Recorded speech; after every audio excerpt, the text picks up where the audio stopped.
Unmuted. That's all right. Good afternoon. Hope everybody's doing well. Hope you're ever logging in. My name is Ruben Sines, the Director of Student Success and Retention. Can you hear me okay out there? All right, excellent. Well, welcome to our first annual virtual student convocation. On behalf of Gateway Community College, I'd like to welcome you to this first time event.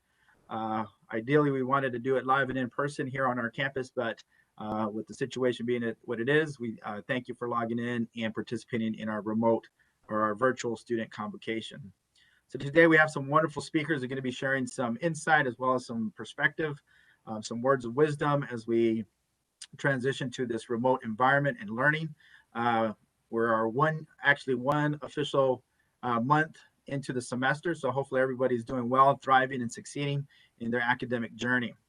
At this time, I'm going to transition and I'm going to ask Dr. John Vasilou, our Vice President of Student Affairs, to share some words of wisdom on behalf of the Student Affairs Vice President's Office. Dr. Vasilou? Thank you, Ruben. Good afternoon, students of Gateway Community College. I am very pleased to join the family, and I would like to welcome you to the new semester.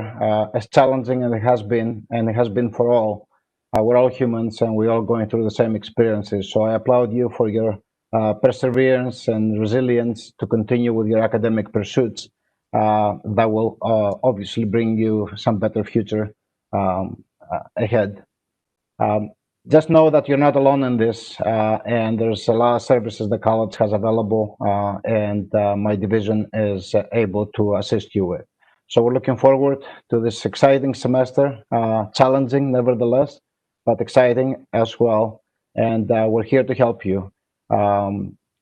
Welcome, Dr. Aubrey, our guest speaker. And he will share his wisdom as well and experiences, and hope to see you soon in person as well. And this, as Mr. Science said, that this is the first convocation at Gateway.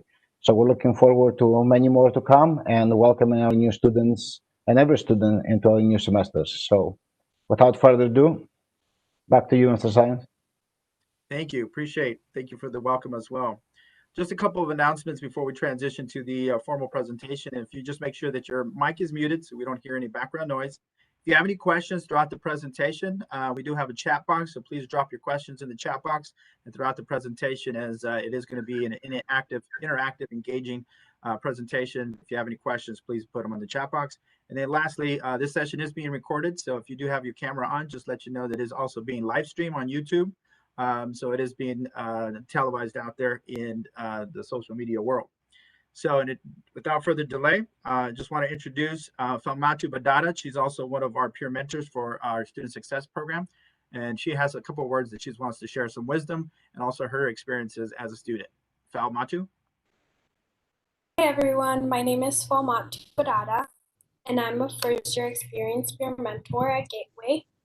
I am currently a student at ASU. I transferred from Gateway to ASU, and I am a junior, and my major is social work.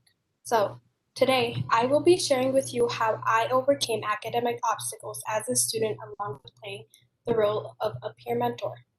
The most important strategy I used for me was being disciplined in managing my time accordingly. Time management is a very important task when it comes to both school and work. I use a planner every day on a day-to-day basis, and it has really helped me plan my schedule out perfectly and my week out perfectly so I know what to get done in advance. I manage the hours I use out of school to complete my workload for my classes and also manage the time I have for work and my own personal hobbies so I never get it mixed up or get off track. Within planning and writing my goals and priorities, it's made it a whole lot easier for me to get things done on time and to succeed in school. I was also making sure to complete the higher priority items first and doing the ones that are not as important last. For example, if I have an essay due, I will make sure to start way ahead of time instead of my daily participation points assignments because I know my essay will take a lot more time and it will also take a lot more planning and making sure it's revised a couple times before I turn it in. Within that, Gateway offers a really amazing learning center that helps you grammatically correct your essays before you turn in into your instructor. So I would make sure I go there a few times and have it corrected, so I knew I'd be getting an amazing grade regardless of not going and just turning in what I thought looked great. And I really appreciated the Learning Center for that. Additionally, my participation points assignments became easier because I managed my time accordingly. Secondly, the best way for me to succeed as a student was to stop procrastinating and get things done as soon as I could. Pushing things back throws off my schedule and everyone else's, so a great way for me to not procrastinate once again is using my planner and making sure to execute what I needed to do for that day so I wouldn't have to stress about catching up or stressing out my instructor on grading late assignments, and I know they wouldn't want to do that on their free time. For example, make sure to start the semester off on a really great start for me was always a really great key to succeeding for me. For example, I didn't want to end up the whole semester catching up to a grade that I knew I couldn't reach. So if you start off with a great grade, you know if you do bomb a test at the end or you didn't do so great on one last assignment that it won't push you off the edge of a B or a C. And a good grade will always make sure that you will have the grade you want in the end because you worked hard in the beginning of the semester. Additionally, as a student, I had to learn how to use all my resources at Gateway Community College. Like the Learning Center I mentioned prior, I go there often. Well, I used to go there often. And even when it did start going online mid-semester before COVID-19, there was an option to actually do online learning center resources. For example, my strength isn't math, so I always make sure to use my resources at the Learning Center to make sure that I get good grades. My sophomore year, I made sure that I always went there because I knew math wasn't my strength, and they helped me along the way, and I always ended up with great exam scores. So I really do suggest for students to really use their resources because it really does help greatly. As long as I was consistent with something in the end, it always paid off for me. And finally, one personal struggle I had when I first attended Gateway was that I don't have my parents here and I really didn't have much friends moving to Arizona. So it was a struggle because I felt homesick and I felt lonely and I always wanted to go back home. But I remembered what I was here for, and it was just for school and to experience new places and a new environment. And I always made sure to push through by making sure I had people I needed to go to. For example, if I were ever lonely, I knew I could ever go to the counseling center and talk to someone about my problems, or even my fellow peer mentors became my friends along the way because I really didn't have friends in Arizona to begin with. So that really helped me. And being at work allowed me to stay after school and do my workload more often because I knew I had to be there before I went home. So it helped me succeed in that way because I was already spending that time on campus. And I really do love the opportunity to be a peer mentor because it allowed me to meet new people and to go to the student events that were held on campus, such as the movie nights. And those are the many ways I overcame being lonely and feeling like I had nobody. So finally, being a student can be stressful, and balancing everything is sometimes unmotivational or really, really unmotivating. But remember to take days for yourself and take care of yourself. Rewarding yourself once in a while and making goals for the future so you can have always something you always look forward to. It's always motivating to know what you're working towards, and a sense of accomplishment is always very satisfying, and it keeps everyone driven. Especially being able to check items off my list keeps me from not doing them, and I really appreciated my planner, my time management skills, and being able to mentally de-stress my assignments or all the things I had going on in my life. Thank you. Thank you, Val. Thank you for those words of wisdom and your insight and sharing some of your struggles as well as your successes. At this time, we're going to transition to our keynote speaker, but I just want to remind you to please have your phone handy. There's going to be some interactive opportunities, so please have your phone handy in order to participate. So at this time, I'd like to introduce Dr. Aubrey. Is a faculty member at Glendale Community College. He has a master's degree in marriage and family therapy and has more than 15 years of diverse experience in behavioral health care, including trauma treatment, crisis stabilization, marital counseling for the treatment of comorbid behavioral and medical conditions. He is the author of The Mental and Emotional Armor for First Responders, The Resilient Learner, Thriving and Succeeding in College, and Resilient Professional, Psychological and Emotional Resiliency. Please help me welcome Dr. Thomas E. Rojo Aubrey to talk about academic resilience. Dr. Aubrey? You need to unmute the mic. I think you went silent there. All right. Is everybody able to hear me? Yep. All right. Thank you. Sorry about that. And thank you. I was saying thank you, Ruben. Thank you, everybody, for really inviting me to present on something that's near and dear to my heart.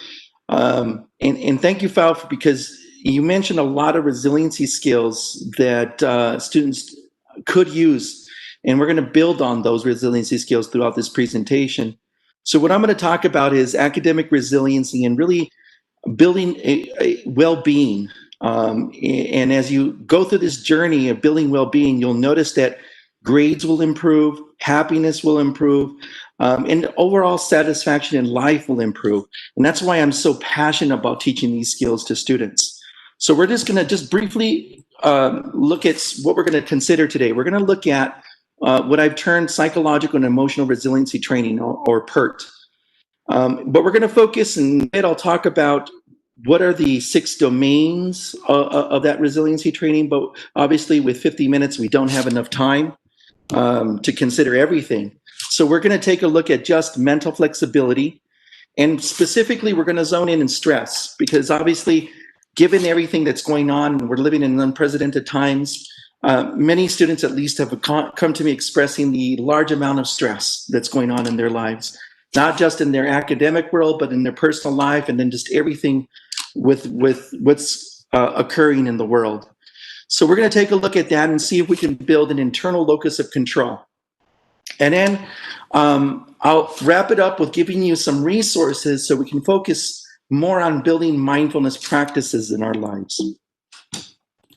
So just to give you a background, really, when I started training emotional and psychological and emotional resiliency training, it was really built to train professionals in these highly intense and stressful occupations. So for example, I was teaching police officers, first responders, and active military personnel to deal with the high levels of traumatic stress in their life. And over the years, as I started teaching these same skills, the same skills that I trained police officers in, what I noticed is that students became happier in life, for one, but they became more successful in their school. They were able to persevere, they were able to persist, and there was better completion rates among students that I was teaching these skills. And so it dawned on me, well, it's not just these individuals that have stressful occupations that need to be trained in psychological and emotional resilience, but our students as well, because you guys come with an enormous amount of stress from your personal life. And then to add on to that, we give you homework assignments, and those are required in a timely period. And you have to manage those homework assignments with your personal life, if you're working full-time, in addition to that. And so those stressors can pile on. And so what I saw is that it's essential to build well-being, to build resiliency for our students, for them to become successful, not just in school, but in all areas of life. And so you can see up here are the 6 domains of which I train students in. And like I said, are the same skills that I train police officers and first responders. One is self-regulation. Basically, what I'm teaching students to do is how to use the body to regulate the mind and even regulate itself, the body itself. Then I'm also teaching students mental flexibility, which we'll focus on in this presentation. Now we're using the mind to regulate itself and regulate the body. And when I mean regulation, it's really bringing your body back to a state of balance where it's in a relaxed state. But in addition to that, we were teaching students how to build character strengths and use those character strengths to overcome challenges in their life, and teaching them how to increase motivation and become more self-directed with goal setting. I also focused on teaching students what I call positive psychological strengths. A lot of that comes from positive psychology. And what I noticed with that is students would come, they express that they are more content with life, more happier with life, which in the end, we saw that improved grades and overall academic performance. But in addition to that, and especially coming from my background as a trauma therapist, I wanted to teach students how to connect to others and use that as a resource to bring a state of balance in their body or self-regulation form, but also use that as a way to succeed in life. And so we taught students how to build social connectiveness. How can I bond and build lasting relationships? And then use the community so that they can become successful.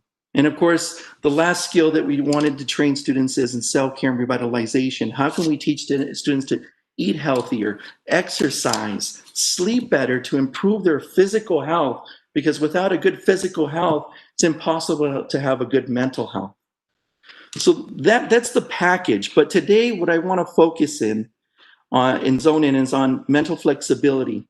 Recall I said mental flexibility, that's that skill that we're using the mind itself to regulate itself and regulate the body. And how we're doing this, and the most simplest definition we can define mental flexibility is the ability to look at a situation, to change our perception, whatever we're looking at, whether it's we're looking at COVID-19, we're looking at a class with a lot of homework assignments.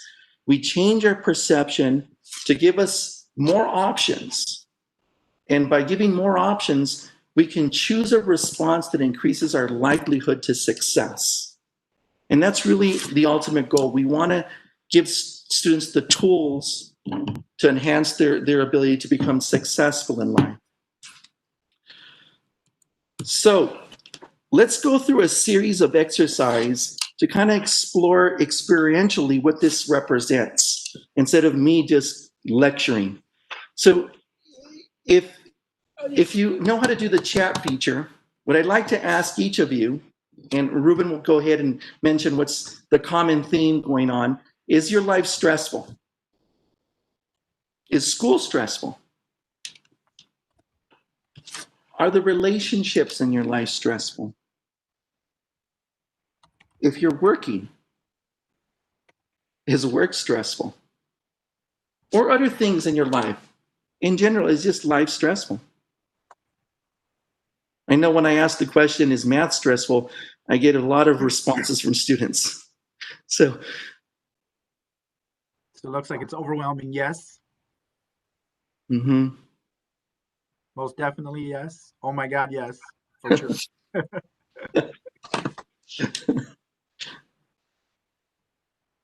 So what I'd like to do is we're going to go ahead and challenge what we believe is the cause of our stress and then its effects.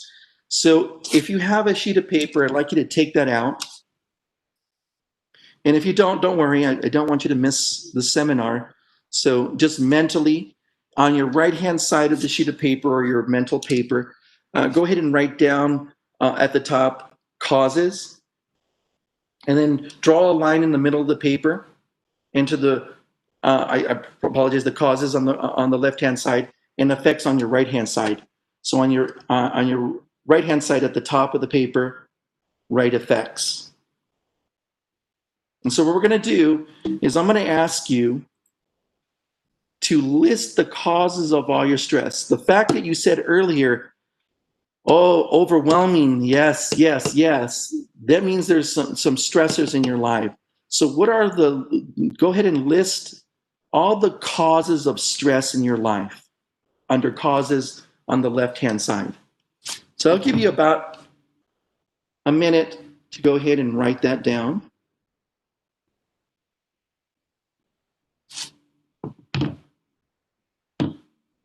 Or about 30 seconds. We don't need a full minute, because I'm sure there's a lot of causes, but we don't have to list everything.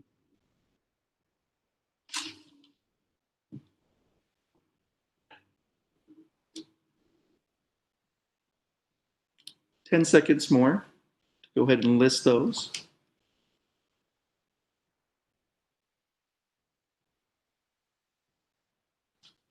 All right, so then at the same time, because you have these stressors in your life, and those are the cause of your stress as you listed, what are the negative effects?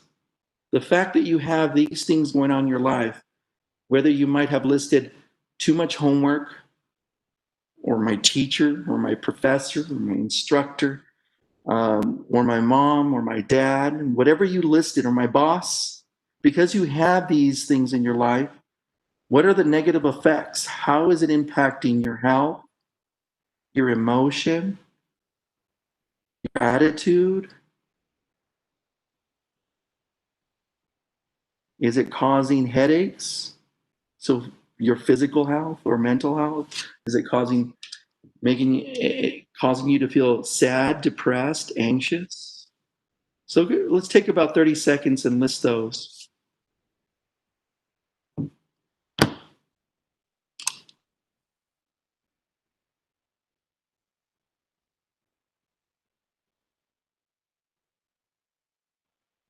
And for those that already have it listed, go ahead and type that in. Don't, please, nothing personal, but anything you would like to share with us. What are some of the causes of your stress, and what are the effects of having those things? So let's go ahead and list some of those things that you have listed on the piece of paper. What are some of the causes of stress? Good.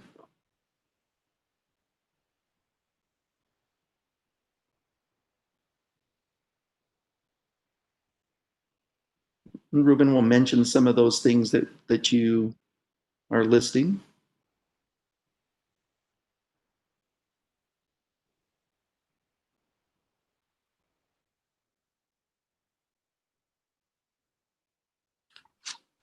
So at social media, we have anxiety, being annoyed by social media, relationships, cause and effect, kids not attending school, having homeschooling them,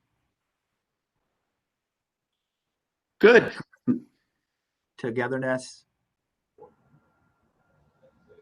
So what are the effects? The fact that you have these things in our life, how is that impacting you negatively?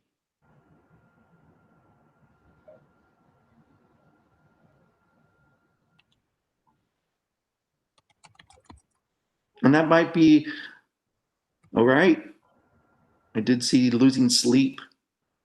That's a big one.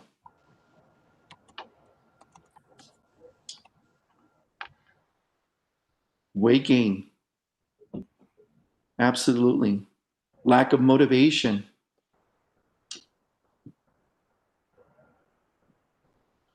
And I'm sure we can go on and on. And so when I do this workshop and I do this in class, here's some of the things that not just professionals, but students also list as their causes. Multiple demands. I think that was mentioned. Time constraints. Of course, this is a big one among students. Too much homework. For those that are working, just workload. Financial problems, negativity in the family. When I do this with supervisors, but this could be even for siblings. They may list incompetence of others, and pain or suffering. And some of the effects that's commonly listed are irritability, anger, sleeping problems, fatigue, relational difficulties, and the list can go on all the way up into somatic issues, headaches, gastrointestinal problems. And so, by all means, I want to take a pause and mention those are the stressors in your life, and I want to be respectful of those stressors in our life. But I want to also, at the same time, challenge you to see things differently. And with that said, the fact is, and here's the challenge, that these are not the causes of your stress. The things that you listed are not the true causes of stress in your life. And the reason why I'm asking you to challenge that perception is because as long as you keep on believing that those are the causes of your stress, you're going to continue having those effects. Things haven't changed up to now. my guess is, because then you wouldn't have been listing those things. So we need to look at things differently if we're going to have a different effect, or we're going to eliminate the effects that is currently occurring in your life because of the perception of the cause of stress in your life. So that leaves me up for that puts me in a position that I need to explain, well, if those are not the causes of my stress, then what are the causes of my stress? And so we're going to take a look at perception. And we're going to take a look at how perception, by all means, as we go through this perception, I want to emphasize there is no right or wrong. It is your perception. That is the correct perception for you. But remember, when we talked about mental flexibility, is giving you options to look at things from a different perspective, so that way you have a choice. And this is all I'm asking you, is allow yourself to see things from a different perspective so you have a choice. Once you have a choice, you can select which one is best to help you succeed in life, whatever you're doing, whether that's class, in your class, in school in general, in your relationships, whatever they may be. We're empowering you with the power of choice, and that's the internal locus of control. Instead of focusing on everything external, we're going to focus on things that are internal that you have more control over. So yes, it is really about your perception as a mental perception of the event that really causes the stress. And we'll test this in a bit. So don't take my word for it. We'll go through a gamut of exercises that will really walk you through so you can have this experiential exercise to understand what I'm talking about. But it's right now, just to give a framework, what we're talking about is that your current perception, and really that perception is of danger, threat, or risk as we're perceiving things, is activating your stress response system. And really, it is your perception that's triggering the stress response system and causing the discomfort that we're experiencing. And we have choice because we can change our perception. So let's go through a series of exercises and see what I mean by that. So I want you to take a second and then honestly answer this question. Are you 100% safe right now? Notice I didn't say 90% safe or 80% safe or 50%. I said 100% safe. Are you 100% safe right now? Go ahead and text in the chat box your response.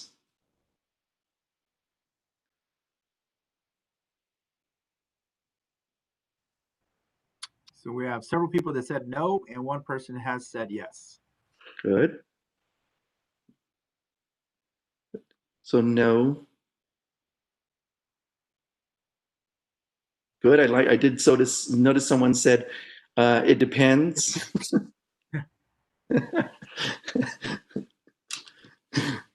So it sounds like by majority vote we have a no. I'm not 100%. Some feel that, and some are just not sure yet. They need more information to make a choice. Good. So what I'm going to ask you to do is we're going to go ahead and take the words of Fritz Perls and we're going to lose our mind and come to our senses. So I'm not asking you to go wild, by no means. I'm just asking you to come to your senses. We're going to practice some mindfulness skills. And what I mean by that is we're going to come into the present moment, in the here and the now. We're going to experience the moment as it unfolds in a non-judgmental way. Cut off, and here's the instructions. We're going to take 10 seconds to experience the room wherever you're at without any judgment. So that's the mindfulness, because mindfulness is experiencing the moments as they unfold, moment to moment, without judgment. Cutting off from past learning about objects. So if I'm looking at a water bottle, it's just a water bottle. It's just a container with some fluid. Cut off from any past learning, any experience of my sibling flinging that bottle across the room one day and it hitting me on the head, cutting it off from that experience. It's just experiencing the bottle as it is truly in this moment right now. And what I'd like you to do is identify something that's dangerous in this room right now. And you go ahead and text that in the chat.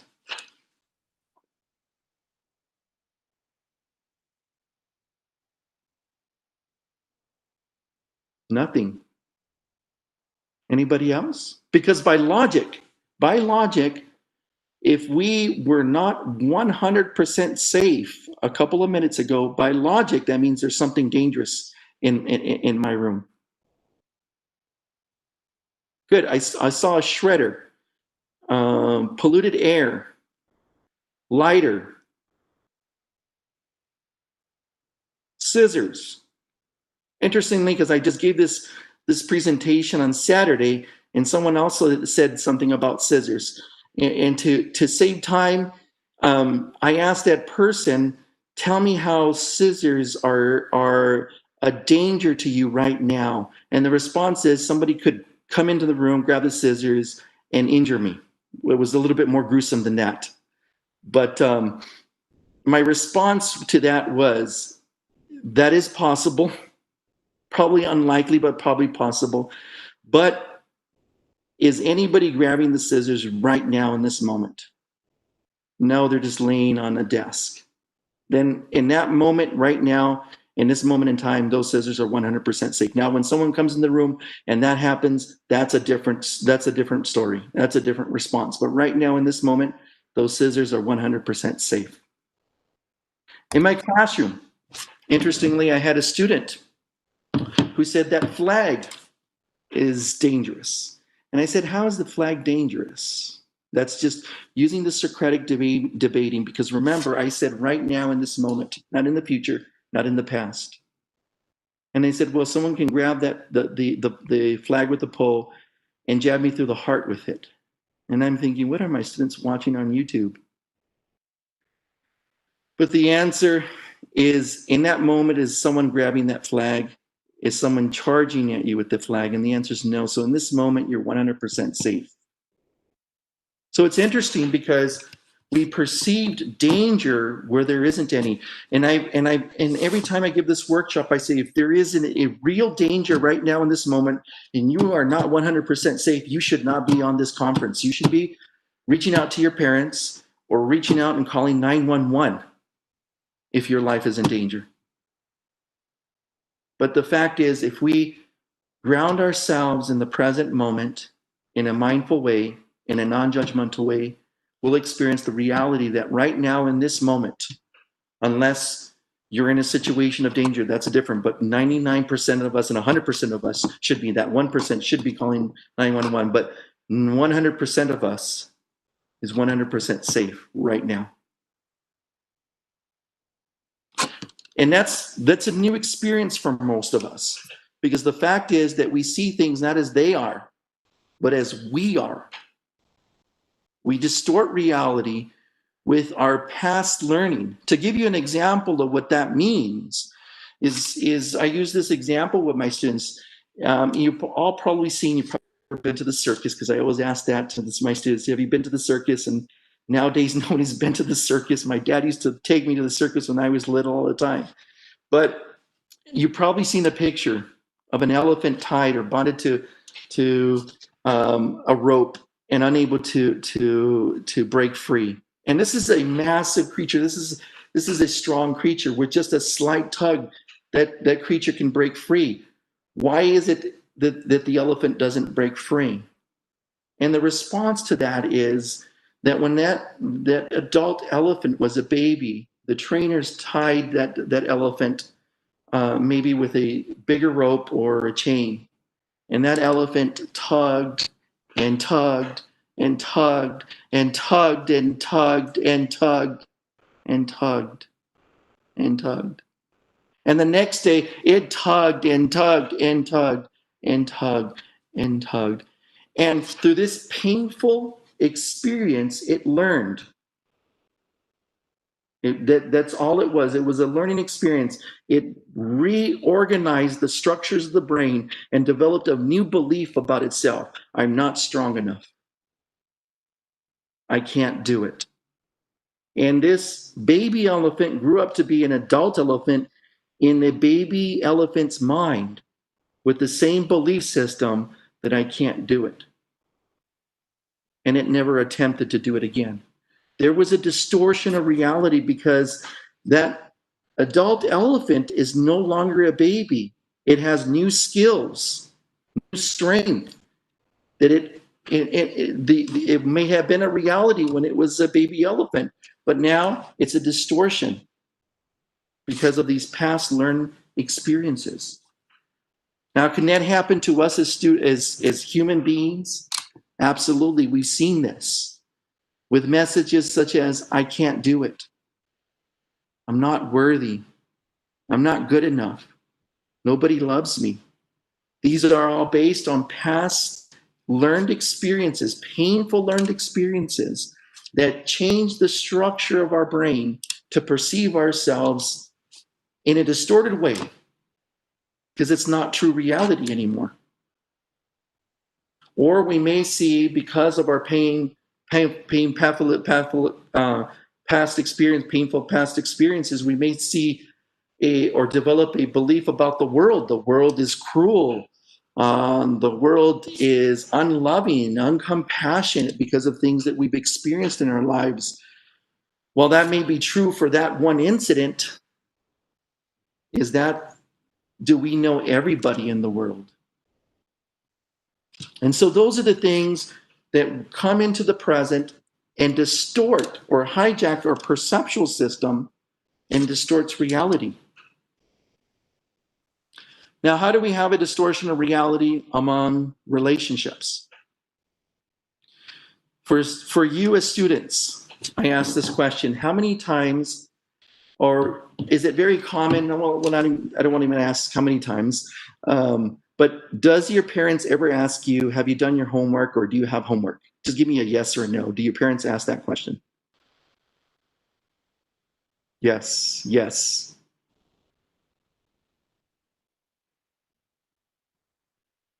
Now, does it frustrate you, the fact that your parents ask you that question? Give me a yes or a no if you get irritated or frustrated every time your parents say, Mijo, mija, did you do your homework assignment? Do you have homework today? And if it's hard to remember that situation, just think about how many of you have ever turned to your parents and say, thank you, Mom, thank you, Dad. I know you had a hard day at work today. And I know when I have a hard day, all I want to do is rest and just relax. And yet you set aside your own time just to care about my future. And I don't know if I've told you this enough, but I duly appreciate that. And my guess is most of us haven't done that. Instead, we probably get frustrated, or we're like, yeah, Mom. So there's the distortion of reality, because that, yeah, Mom, stop reminding me you sound like a broken record probably doesn't help your relationship with your parents. But the fact is a distortion of reality, because if I were to ask you, do you want friends in your life? I'm not set aside your parents. Do you want friends in your life that care about you or don't care about you? How many of you are going to tell me I don't want friends in my life that don't care about me? My guess is that you're not going to say that. If I ask you, do you want friends in your life that sincerely worry about you and care about and want to help you and support your future? My guess is you're going to say, yes, that's the kind of friends I want in my life. But guess what? You have those friends in your life, your parents. But we can't see that because there's the distortion of reality. So there's the hijacking of the perceptual system, distorts reality, and we can't see this. It's not just with students. When I give this to professionals, the analogy or the example that I use is the husband, who the wife turns to the wife, and the wife turns to the husband and say, did you eat healthy? What did you have to? Did you take your vitamins? And it's very common. I did marital counseling for many years. It's very common that the husband complains that my wife is nagging, complaining all the time and treating me like a baby, like a child. I'm not a child.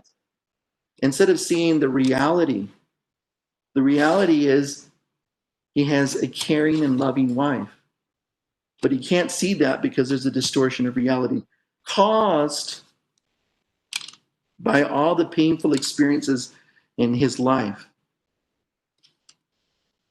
So hopefully you can see why right now, going back to the question, are you 100% safe right now? Really is a self-regulation tool. Because the next time your parents ask you, did you do your homework assignment? Or did you do your homework? Or do you have any homework? It's about taking a couple of deep breaths and then asking yourself, is my life really in danger? The fact that my dad or my mom asked me, did I do my homework assignment? And the response is no. Your life is not in danger because your parents ask you that question. If we truly look at reality without distorting it, the response is always no. And it's at that point that we gain access. When we regulate our mind and our body, we gain access to ability to see things from a different perspective. And we can see my dad, my mom is just being caring. Although I did perceive that at one point, they just care. They're worried about my future. And that's what I want in my life. People like that. And it's at that point that you can respond differently to your parents. What about school? What about in your classes? Can a distortion of reality, not feeling safe, cause or affect your ability to become successful in the class? Well, here's an analogy or a story that I give. Not analogy, I'm sorry. It's just an example. And what I tell students is just imagine for 1 second you're taking my class and I bring a tiger into the classroom. And just imagine that tiger roaming around the classroom. And as that tiger's roaming around the classroom, it's roaring. And it looks hungry. And at the same time that tiger is roaming and roaring around the classroom, I'm trying to teach you the elements of the periodic table. And I ask my students, how many of you honestly believe you will learn the elements of the periodic table enough to pass a quiz, a pop quiz, this coming at the end of the week or a final? And usually for the most part, my student says, no. I mean, occasionally I'll have a student and say, I can do it. And I'll jokingly, because they're joking with me, say, well, your survival skills suck. But they don't, because that's not how your body functions. The reality is that if I were to bring a tiger into the room, and let's say, hypothetically, you have eaten a steak prior to coming into my classroom, what's going to happen is your body's built to survive. So the digestive system will start to slow down.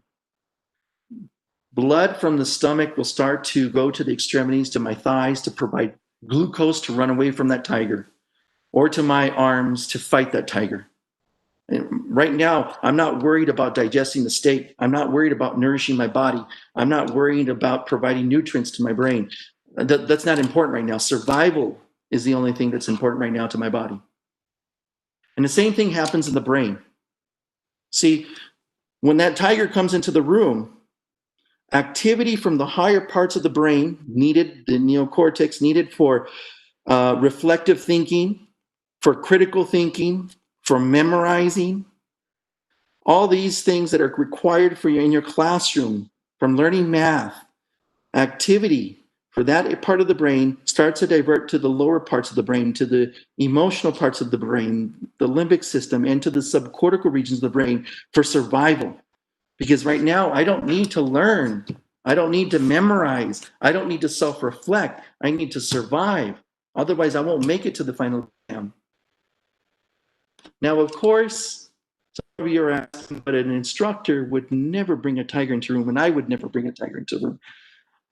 However, my question to students is, how many times do you bring your own figurative tigers into the classroom? Fights that you had in relationships, maybe an argument with mom, an argument with a boyfriend or girlfriend or your spouse, the fear of what's going to happen in the future because of COVID-19, the fear of the anxieties of the future, or even thinking about the past and how painful it was. How many times do students bring those things into the classroom? And the research shows it's quite a bit. Those are the figurative tigers that don't allow us to focus, to concentrate, to memorize, to learn, to accelerate in class. And so you can see it's so important that we learn how to create a sense of safety because, and if you've ever been in my classroom, we always practice a mindfulness skill at the beginning of the classroom. Because right now in this moment, in this classroom, outside, when you leave the classroom, you may get back to some of the problems in your life and deal with those problems. But right now in this classroom, you're 100% safe right now.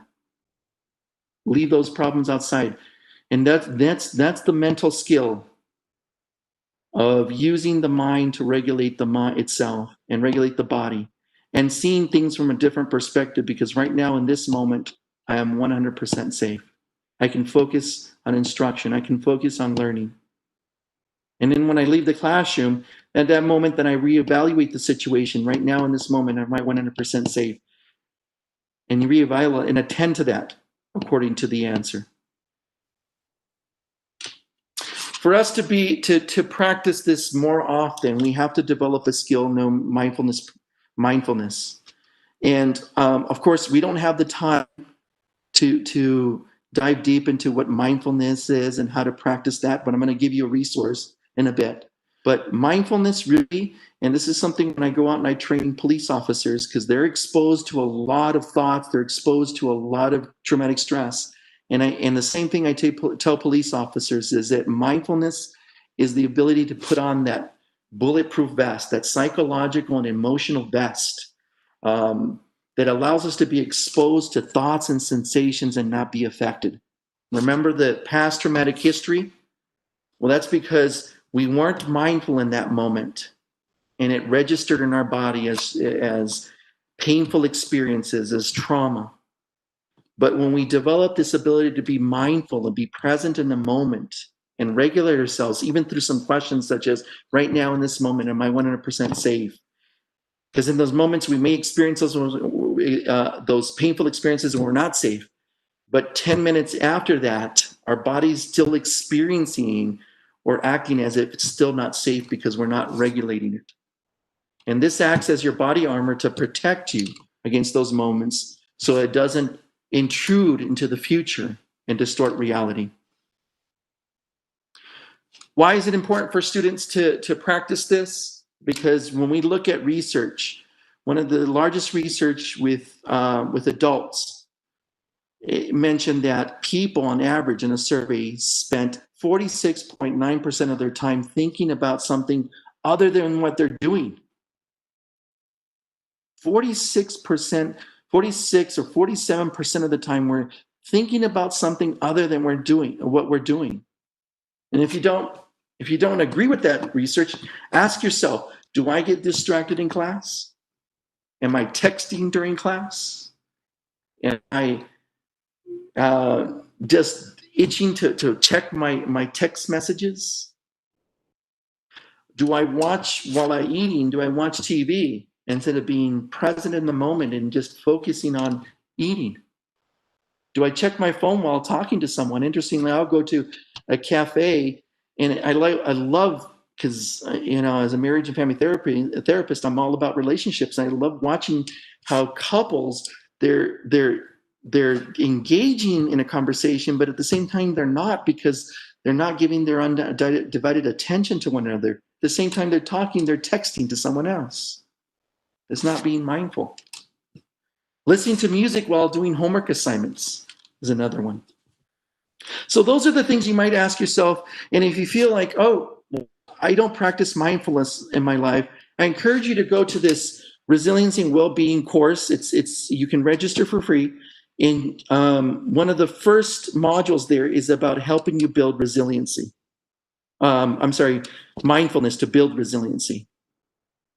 So I'm out of time. Unfortunately, I was going to play a Kahoot game, but due to since we're at, I believe, Ruben, do we have? Am I out of time? You can do the game if you need to. There's 10 minutes left. Oh, there's about 10 minutes left. Okay. So let me go ahead and play the game and see how much you guys recall from the presentation today. I wanted to do something interactive. So if you have your cell phone, this is the only time I tell my students pull out their cell phone. I never tell my students pull out your cell phone. So, and when I do this game, I say, take advantage of this because you will never hear me say, pull out your cell phone. On contrary, I always tell students, let's go ahead. You got about 5 minutes before class, start wrapping up your text phones and putting your cell phone away. So, let me see. I'm gonna share can everybody see my Kahoot?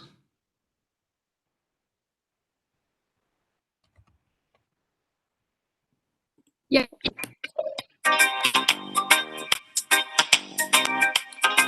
So what I'm going to ask you to do is go to kahoot.it. Don't go to kahoot.com. You don't need to download the app. Go to kahoot.it, and it's going to ask you for a pin. And enter the game pin 3354678, and then enter your username, whatever username you want to enter. You can your real name or a nickname.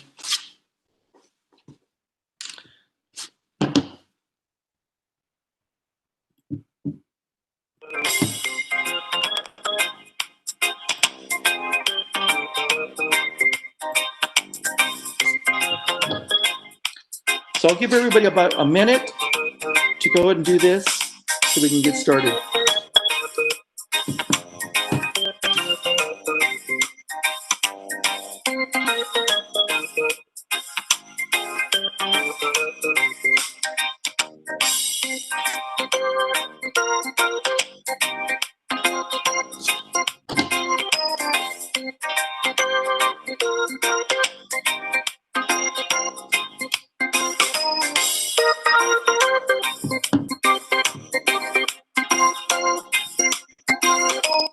All right, going once, going twice. Anybody else want to join in the game? All right, let's get started.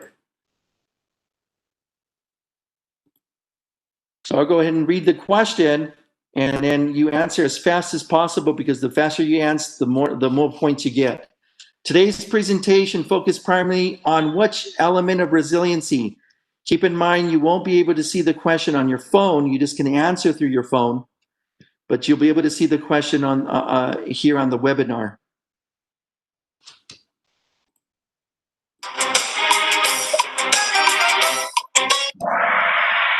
All right, and I think I'm going to have a reader to see who's on top in a bit. So we got Liz scored 910 points. All right, and following that, Matt. All right, so let's go ahead and true or false. Mental flexibility gives us the ability to change our perception to respond in a way that increases success. True or false? The faster you answer, the more points you get.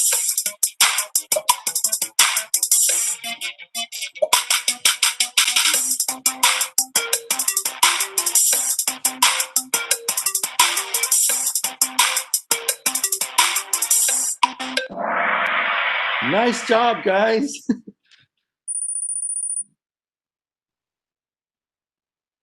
Liz is on top. And following Matt. All right, so then how does asking yourself, are you 100% safe right now, help?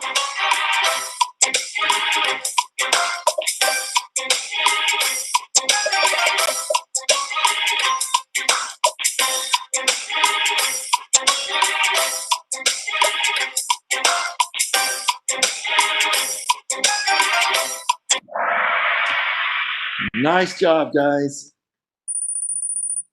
Liz is still on top.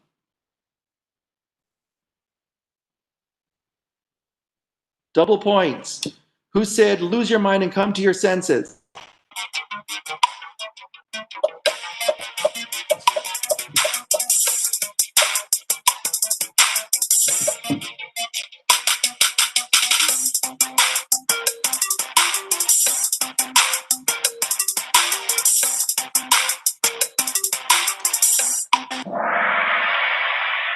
job, guys.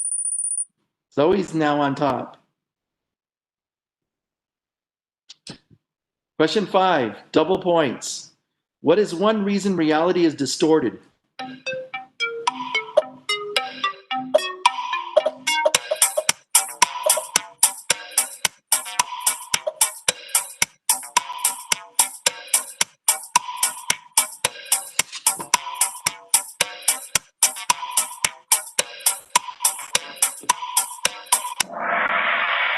Great job.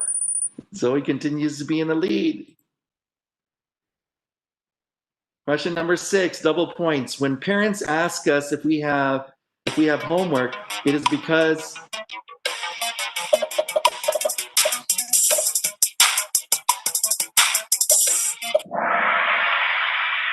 absolutely correct. So that means each and every one of you will go today and be grateful with your parents for that. And guess what?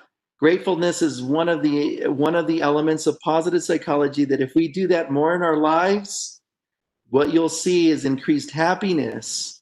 So please make sure to start being grateful, but it's hard to be grateful if we perceive things in a distorted way. So now that we can see things in a more realistic way, let's be grateful with the things that we have in our life. So moving on, Zoe continues to be in the lead. True or false? Mindfulness allows us to be exposed to thoughts and sensations and not be affected.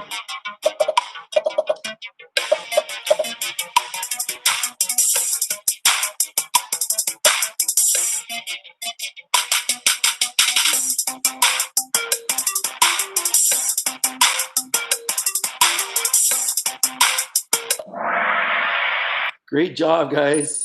I think Joey's cheating here. No, I'm just joking. You're doing a great job, Joey. Let's see. Last question.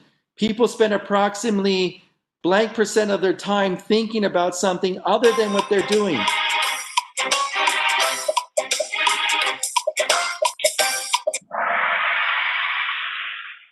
Great job, you guys. All right. I think Ruben will tell us who our winners are in a minute. So you get to announce them.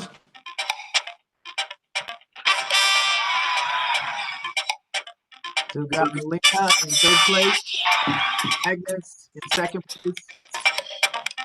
The grand prize goes to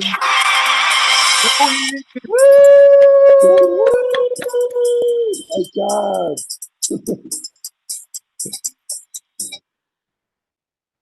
You can come and see me in the MA building on Thursday for your grand prize. First, second, third place. All right, you guys. So that's our presentation. My hope is that moving forward, you take the skill. I mean, there's many other skills that we teach in the resiliency model, but you take that skill, at least that one skill, and each time you sit in your class, you ask yourself, even though you had a stressful situation prior to class, even though you may have had an argument, right now in that moment in the classroom, you are 100% safe. Regulate yourself. You may have to do a couple of deep breathing exercise. Get yourself regulated, because if you don't, what you do is you bring that tiger into the classroom. You lose access to the higher parts of the brain, and that's going to impact your ability to learn. So I thank you once again, everyone, and thank you guys for inviting me. And I'll turn it over to Ruben. Awesome. Thank you, Dr. Aubrey. We appreciate your time and effort to present to us and being our keynote speaker at our first annual virtual student convocation. Unfortunately, we can't give you our token of appreciation in person, but we'll be sending it to you by mail. So hopefully you'll receive it soon. So on behalf of Gateway Community College, we'd like to thank you very much. Mil gracias for your presentation today. We just want to wish everyone a wonderful rest of the semester. And thank you for joining us on our virtual convocation at Gateway Community College. Without further ado, thank you very much. Have a wonderful day. Thank you. Thank you. Have a great day. Thank you. Thank you.